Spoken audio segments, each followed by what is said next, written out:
ఈసారి టాస్క్లన్నీ కూడా బయట వచ్చే టాక్ ఏంటంటే శాడిజం చూపిస్తున్నారు వీళ్ళ మీద అనే టాక్ ఉంది. అండ్ జడ్జెస్ తిడుతున్నారు, ఎందుకు అట్లా రెస్పెక్ట్ ఇవ్వకుండా మాట్లాడుతున్నారు, ఎందుకు డిస్రెస్పెక్ట్ ఇచ్చి మాట్లాడుతున్నారు, వాళ్ళ పాయింట్స్ చెప్తే మీరు ఎందుకు ఇంటరప్ట్ చేస్తున్నారు, మీరు ఈ సీజన్లో చేసింది, ఇట్లా కొన్ని వాళ్ళకి వాళ్ళు లింక్ చేసి కొన్ని బయట ట్రోల్స్ జరుగుతున్నాయి. ఈ ట్రోల్స్ మీద మీ ఒపీనియన్ ఏంటి? I'm glad you ask this question నన్ను, ఎందుకంటే మాకు ఒక సెట్ ఆఫ్ నరేటివ్ వచ్చింది షో గురించి. అన్ఫార్చునేట్లీ ఆ నరేటివ్ జనాల్లోకి వెళ్ళలేదు.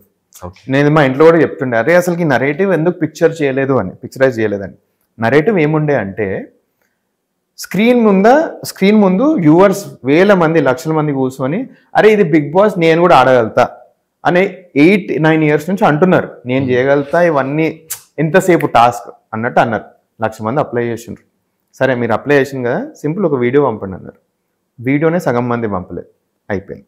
సరే మీరు వీడియో పంపింది కదా, ఫస్ట్ మాట్లాడండి మాతోటి, సింపుల్ మాట్లాడండి. బిగ్ బాస్కి వస్తే మాట్లాడాలా, మాట్లాడలేకపోయినరు. నెక్స్ట్ రౌండ్కి వచ్చారు. నెక్స్ట్ అయిన తర్వాత బిగ్ బాస్లో టీమ్ గొడవలు ఇవన్నీ ఉంటాయి, జీడీ పెట్టిండ్రు. జీడీలోనే మీరు అవుట్ షైన్ చేయలేకపోతుండ్రు, మెయిన్ ఇంట్లో ఏం అవుట్ షైన్ చేస్తారని తీసేసారు. ఇప్పుడు 45 members వచ్చిందండి. 45 members after 3 rounds of filtration. ఇప్పుడు బిగ్ బాస్ అగ్ని పరీక్ష షో కాన్స్ట్రక్ట్ ఏముంది అంటే, బిగ్ బాస్ కోసం ఇంతమంది జనాలు ఆదరిస్తుండ్రు, మేము ఏదైనా చేయడానికి రెడీగా ఉన్నాము.